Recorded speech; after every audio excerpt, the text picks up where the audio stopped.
यह जो महान अवसर हमें मिला है सद्गुरुदेव की पुण्यतिथि मनाने का, यह हमारा आपका परम सौभाग्य है। और रोहतास का तो परम सौभाग्य इसलिए है कि सद्गुरुदेव की पुण्यतिथि प्रयाग से हट करके रोहतास में प्रथम बार मनाई गई और वह क्रम आज भी चल रहा है।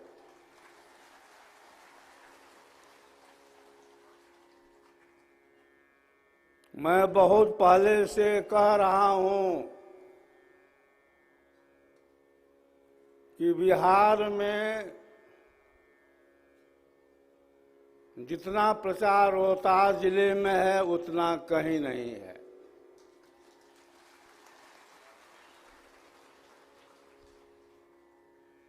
रोहतास जिले का जो स्थान है बिहार राज्य में सर्वोपरि है और मैं चाहता हूं कि आगे भी सर्वोपरि रहे।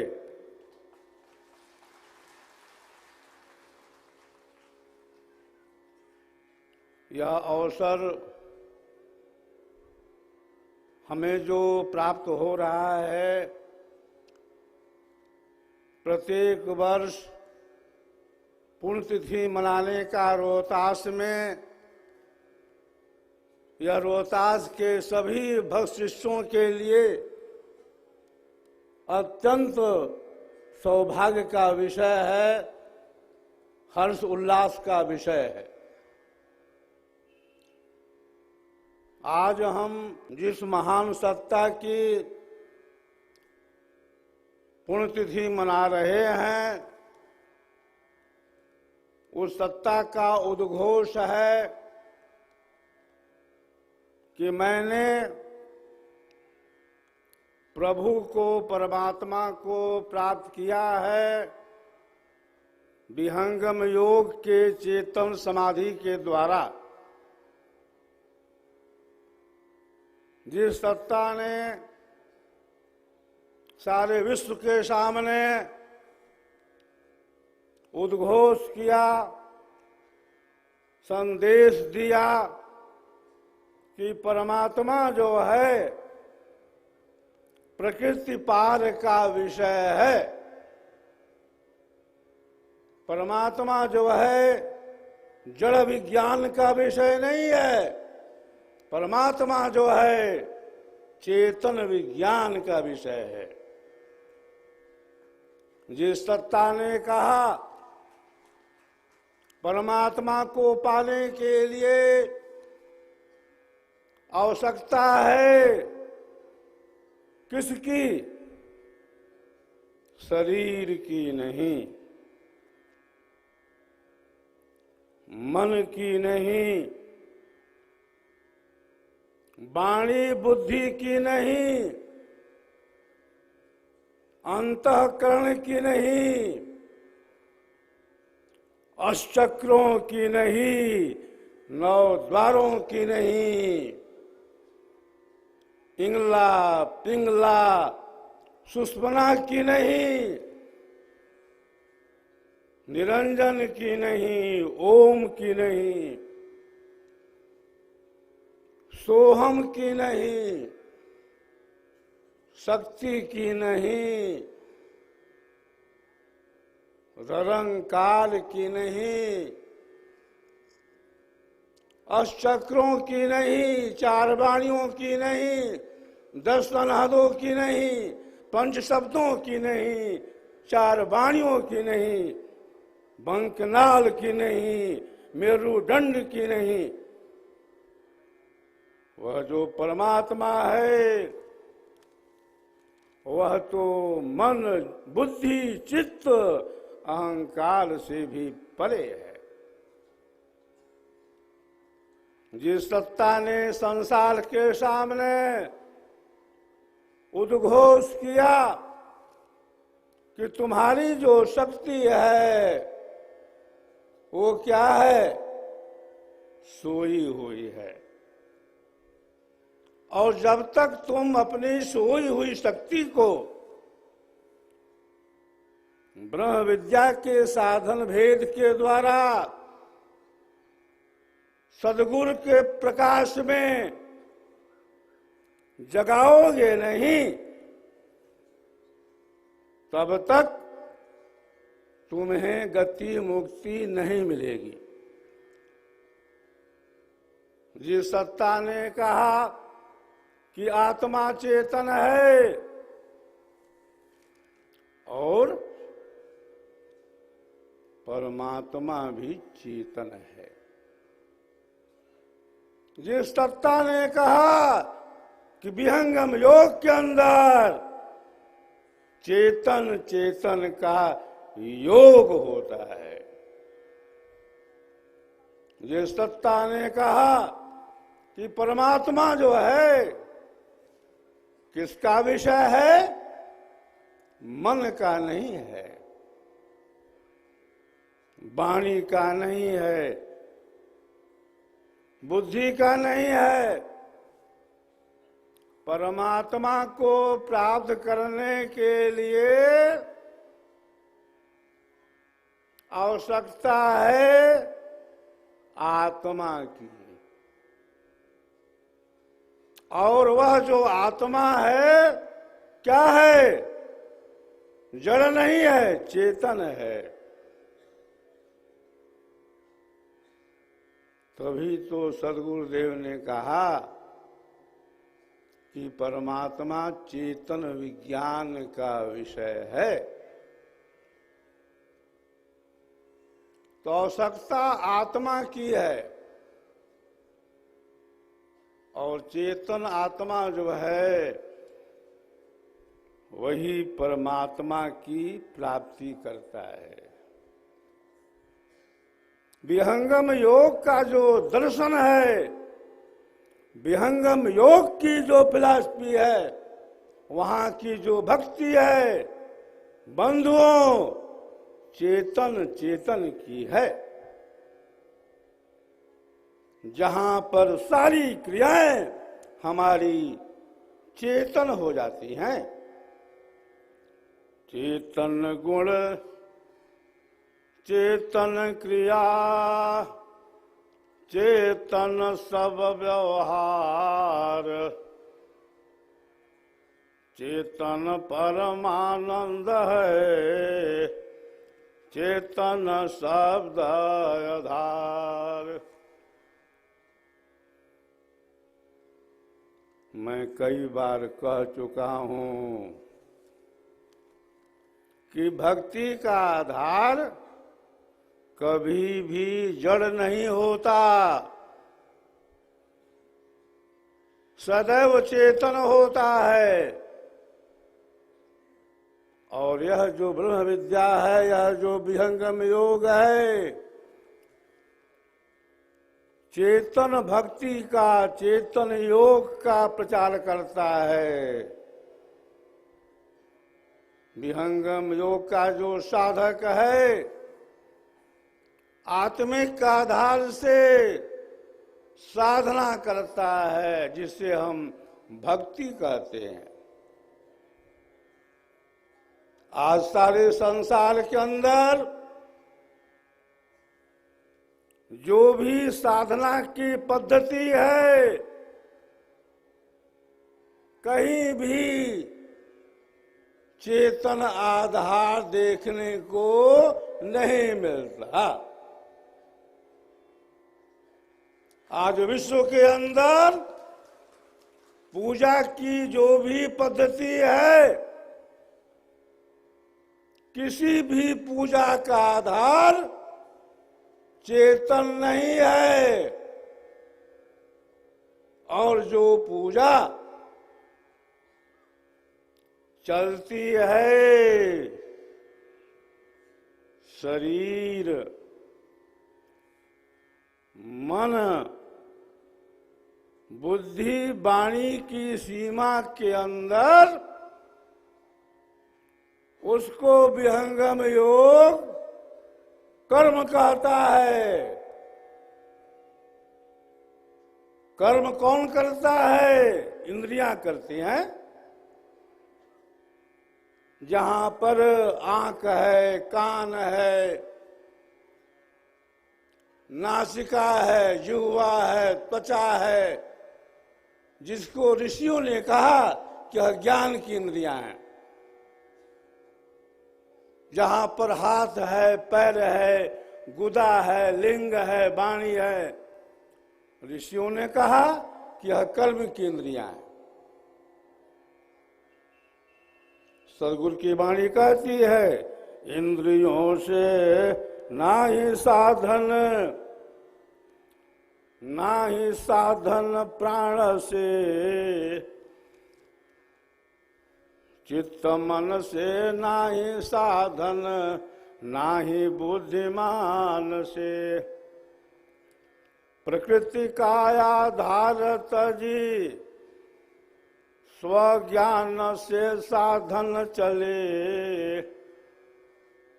कहें सदा फल योग दुर्लभ, वर विहंगम सत फले। चिरकाल से तुम मन बुद्धि वाणी सीमा के अंदर क्या कर रहे हो? जप कर रहे हो, तप कर रहे हो, तीर्थों में जा रहे हो, स्नान कर रहे हो, उपवास कर रहे हो, माला फेर रहे हो,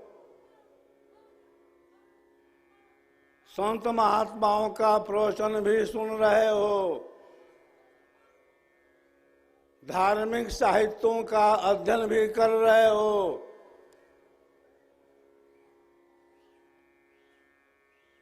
विहंगम योग कहता है ये सब क्या है?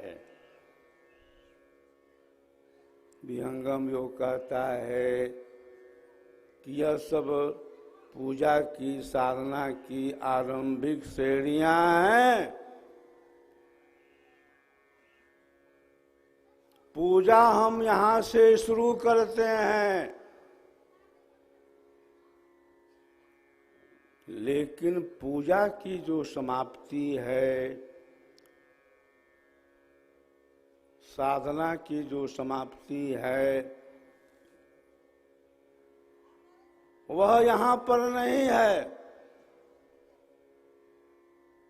वह तो कहीं और है। अभी जो हम पूजा कर रहे हैं उसको हम भक्ति नहीं माने, वह तो कर्म है। और जहां पर कर्म है बंधुओं, वहीं पर आसक्ति है, वहीं पर बंधन है, वहीं पर अविद्या है, वहीं पर अंधकार है, वहीं पर ऐन्द्रिक दोष हैं। विहंगम योग प्रकाश का पूज्य है। विहंगम योग के द्वारा ही भक्ति की शुरुआत होती है। भक्ति भगवान की बहुत बारी कहे, शीश सौंपे बिनु भक्ति नाही, होय अवधूत आसतन की तजे, जियता मरहि सो भक्ति पाही। नाचना कूदना ताल को पीटना। रानी वा खेल की भक्ति नाही, रैन दिन तार निर्धार लागी रहे। कहें मुनीन्द्र तब भक्ति पाई। विहंगम योग का जो दर्शन है, विहंगम योग की जो फिलॉसफी है, विहंगम योग का जो सिद्धांत है, वह यह है कि यह जो चेतन जीव है वही चेतन परमात्मा को प्राप्त करता है। जहाँ पर जड़ इंद्रियां हैं वहाँ पर कर्म है, और जो भी कर्म है वह बंधन का हेतु है। लक 84 भोगी के पौ पर अटकाया, अब की पासा ना पड़े तो फिर 84 जाए। यह जो जीव है जिसे हम आत्मा कहते हैं, चिरकाल से 84 के फेरे में, 84 के फंदे में पड़ा हुआ है। उस फंदे से उसे कौन निकालेगा? निकालने वाला एक ही है, जिस सत्ता का नाम है सदगुरु सदाफल देव जी महाराज।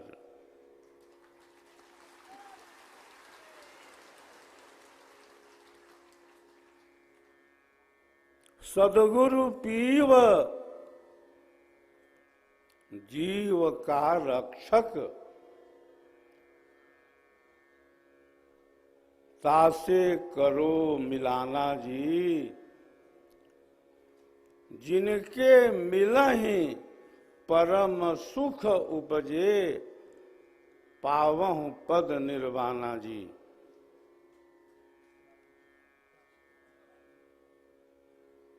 तो सदगुरु कौन है? सदगुरु वही है जिसके मिलने से हमारी अज्ञान निशा दूर होती है। सदगुरु वही है जिसके मिलने से हमारी चेतना अर्ध से ऊर्ध्व हो जाती है। सदगुरु वही है जो हमारी सोई हुई शक्ति को जगा देता है। सदगुरु वही है जो हमारे बंद कपाट को खोल देता है। सदगुरु वही है जो हमें संसार के भव सागर से पार करा देता है। सदगुरु वही है जो हमें शुद्ध हंस बना देता है। सदगुरु वही है जो हमें अक्षर मंडल का, सदगुरु मंडल का, शब्द मंडल का दर्शन करा देता है। सदगुरु वही है जो हमारी ब्रह्म नाड़ी को खोल देता है। सदगुरु वही है जो 10 और 2 का भेद बतला देता है। सदगुरु वही है जो हमारे हृदय में प्रवेश करता है। सदगुरु वही है जो हमारे मनोभावों को बदल देता है। सदगुरु वही है जो हमारी बैठक एक ऐसे चंद्र पर कर देता है जो बैठक चेतन बैठक है। बैठो चेतन केंद्र पर।